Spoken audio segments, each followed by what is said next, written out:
was a horse rider. I was told the day before my 23rd birthday that I had bone cancer. Not really much of a birthday present. And so the surgeons had to remove the tumour, and with it they removed half of my femur, my knee and the top of my tibia, and they replaced it with a metal prosthesis. Then I had 18 months physiotherapy to learn how to walk to the standard that I wanted to. In 1959, I had a car accident. In that split second, I became totally paralysed from below my waist. I arrived at Stoke Mandeville. I was just lying in bed and I was a bit miserable. This man appeared, Dr. Gutman, and he just said, you've got to be able to look for the best in everything, not what you can't do, look at what you can do. And that was my motto after that, always. My dad served in the TA, so there's always been a strong sort of military connection. I decided to go into the services at 16. We deployed to Afghan in April 2008. I wanted to go out there, be at the front. We were on one of our last patrols. I was positioned on the top roll bars. The vehicle slipped off the side into the 25-foot ditch and then landed upside down with me underneath it. And I was put on an aircraft and sent back home. I've known since I was about 9 that I wanted to be an actress. It kind of made my heart sing. I was born without my right forearm. One of those things. I identify with being a disabled woman, but at the same time, there's a huge part of me that thinks it shouldn't matter. I have done TV jobs been very specific to my disability. You kind of think, well, maybe one day that won't be so important.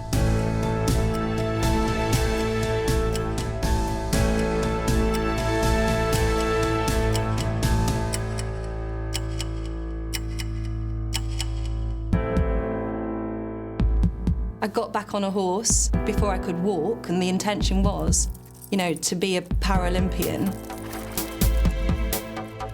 Finding the right horse, the right ride is really difficult. It's not like finding the right car.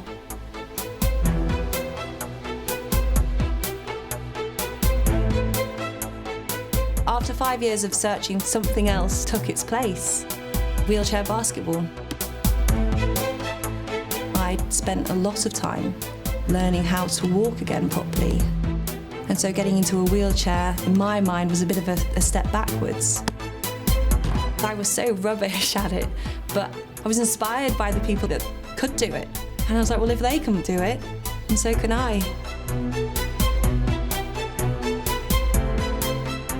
Every afternoon, as well as physiotherapy, we had to do a sport, and archery was one of the main ones. We had competitions between all the patients, and I used to win. I got a letter at home saying, you've been selected to be in this team to go to Rome. It was the first time that any country had sent a team of people in wheelchairs to take part in an international competition. All the archers sat in a row on the shooting line. We shot our first arrows, and then this little army of people all marched towards the targets, and the scores were taken, and I seemed to be doing quite well. The competition ended, and to my amazement, I'd won the gold medal. And this was the first one that Britain had won. At that time, they were called Stoke Mandeville International Games, but not until later on were they officially allowed to be called the Paralympic Games. I was on the treadmill in the gym and I got a phone call inviting me to be part of the opening ceremony at the Paralympics, and I felt more than chuffed. I felt incredibly happy. When I walked in for the first day of training, I thought, how am I going to get my body to do that? Would I be the person in the room who couldn't do it? I tried and failed quite a few times and then got very frustrated, and I had to give up at one point. And I then just remember thinking, I've got to find a way, I've got to find a way. I spent a good 2.5 years at Headley Court rehab. I got to myself to a level where I could walk with an aid, and they sort of said that's probably as good as it's going to be. I just wanted to close the chapter in my life and move on, really. And then an email came through saying, for those who are interested in flying and want to do a trial lesson, come down and see Air Ability, flying charity for disabled people. And I thought, yeah, I would like a crack at this. The sky was clear blue. It was a really nice day. I went up with the chief flying instructor.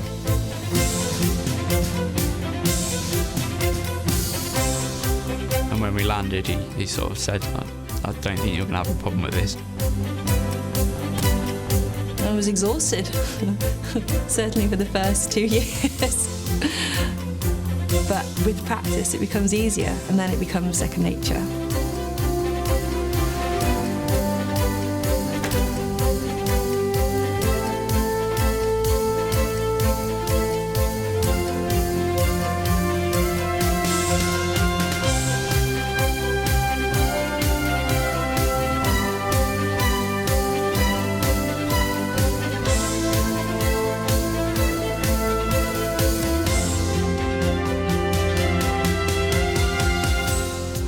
Tonight you're going to see a celebration of people's achievements, their hard work.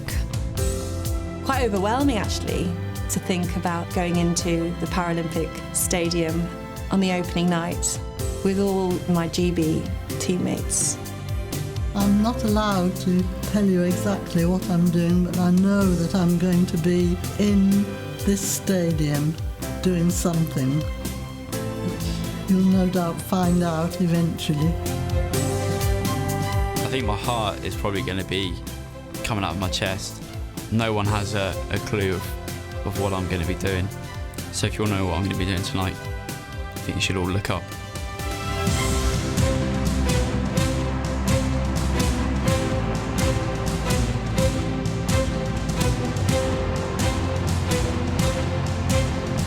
Look up. Look up.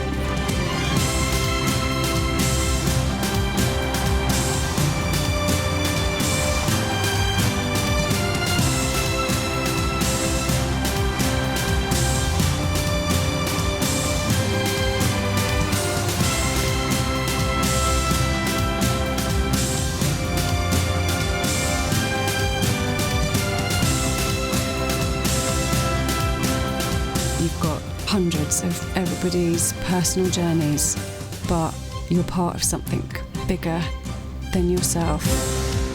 I've achieved something out of something quite dark and quite scary.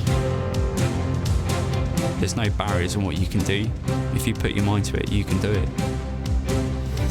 16 archers had a competition on the lawns of the hospital, and that became the Paralympic Games.